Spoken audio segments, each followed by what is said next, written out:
Assalamualaikum warahmatullahi wabarakatuh. Salam sejahtera untuk kita semua. Ketemu lagi dengan saya, Apin Purskirada Putri. Kali ini dalam mata kuliah Seminar Riset Kewirausahaan dan UMKM. Ini pertemuan yang ketiga.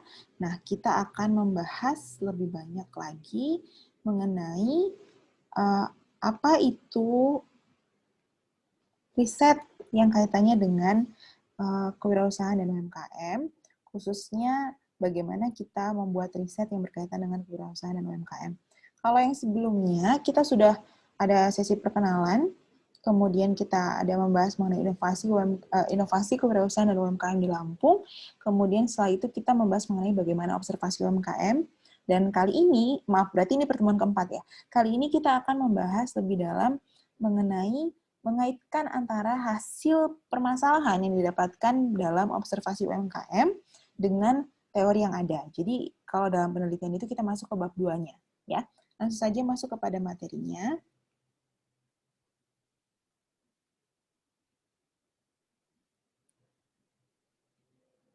Ya, hubungkan teori dengan permasalahan. Jadi kalau teman-teman kemarin sudah dapat tugas mengenai bagaimana teman-teman bisa mengobservasi atau turun langsung ke lapangan untuk melihat kondisi UMKM, ya salah satu UMKM yang ada di Lampung, kemudian bagaimana kondisinya, kemudian latar belakangnya seperti apa, ada permasalahan apa, sehingga kita mau punya tujuan penelitiannya apa nih, memperbaiki solusi atau memberikan solusi untuk permasalahan mereka tuh yang seperti apa gitu ya. Nah, kali ini, setelah kita sudah dapat permasalahan yang kita lakukan dalam observasi, kita dapatkan dari observasi tadi sebelumnya, kita kaitkan semua permasalahan tersebut dengan teori yang ada. Ya, kalau dalam penelitian itu di bab 2 ada namanya tinjauan pustaka, berarti isinya adalah semua teori yang berkaitan dengan masalah yang kita angkat atau penelitian yang kita lakukan. Ya. Oke.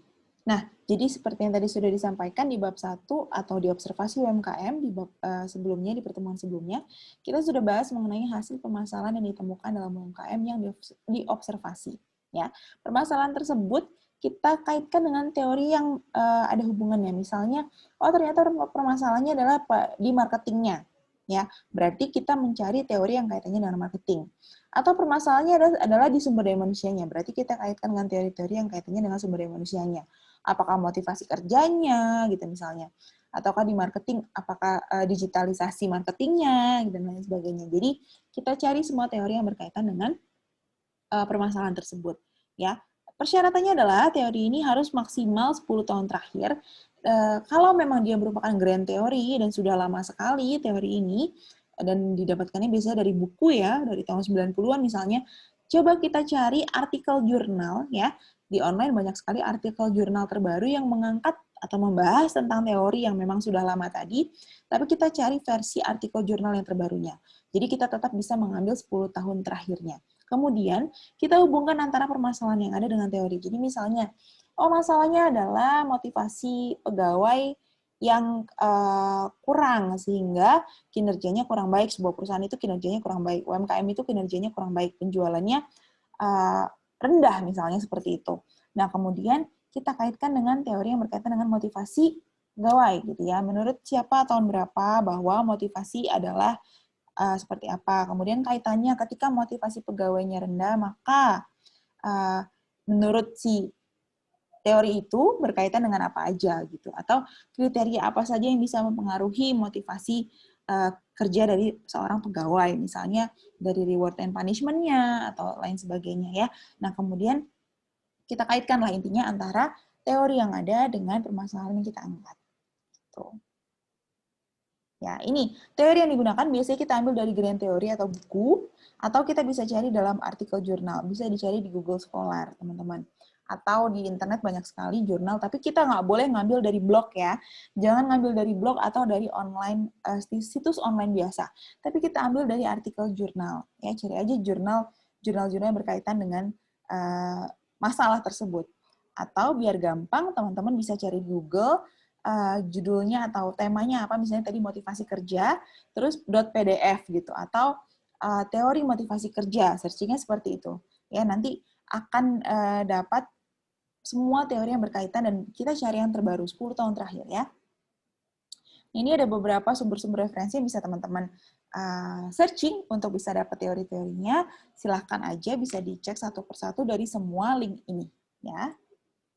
Nah, ini outline-nya. Kalau kemarin di outline bab 1 kita udah bahas mengenai latar belakangnya, kemudian masalahnya apa, sehingga tujuan penelitiannya apa. Nanti kita mungkin bisa sempurnakan lagi dengan outline yang resmi untuk penelitian, ya bab 1, bab 2, dan bab 3.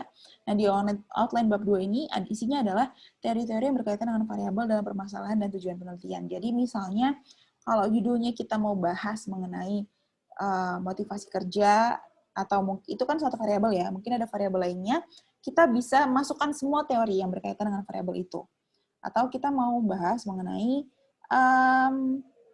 marketingnya ya, berarti kita bahas teori marketingnya, teori digital marketingnya, terus habis itu bisnis online misalnya. Nah, itu semua punya teorinya. Dan kita bisa masukkan ke dalam bab 2 ini. Jadi nggak cuma satu teori, tapi bisa banyak. Tergantung dari sedalam apa atau sebanyak apa variabel yang kita bahas gitu ya. Nah, kemudian kaitkan permasalahan dengan teori yang ada. Jadi, oh ternyata masalahnya ini, oh teorinya seperti ini, berarti harus seperti apa gitu ya, dihubungkan. Oke, kurang lebih seperti itu untuk materi kaitan antara teori dengan permasalahan. Nah, kemudian kita lanjutkan lagi mengenai setelah bab 2 kan ada bab 3 ya teman-teman. Kalau kemarin kita sudah bahas bab 1, ini kita bahas bab 2, dan sekarang kita mau bahas bab 3 untuk pertemuan berikutnya, tapi sekarang kita bahas formatnya dulu. Format observasi UMKM atau proposal skripsi ya. Jadi, nah,